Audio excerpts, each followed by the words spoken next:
ఒక పక్క ఎస్ఎల్బిసి టన్నెల్లో 3 రోజులైంది, ఈ రోజు వాళ్ళు ఇరుక్కొని పోయి ఇప్పటిదాకా లోపల వాళ్ళని ఐడెంటిఫై చేయలేకపోయింది. వాళ్ళ యొక్క పరిస్థితిని ఎన్డీఆర్ఎఫ్,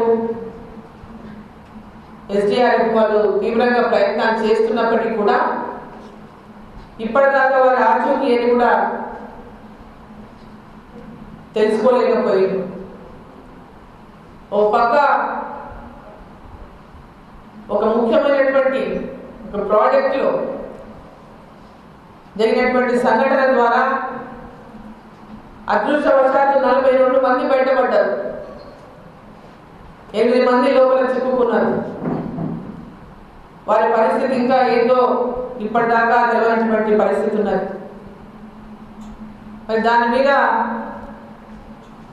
మరి ముఖ్యమంత్రి గారు కీలకమైనటువంటి అంశం అది ఏది తేలక ముందే ఎన్నికల ప్రచారంలో పాల్గొనడం అంటే కూడా ఎవరికి అది అంత సీరియస్గా ఇష్యూని వాళ్ళు తీసుకోలేదన్నదే ఇంకా స్పష్టమవుతాము.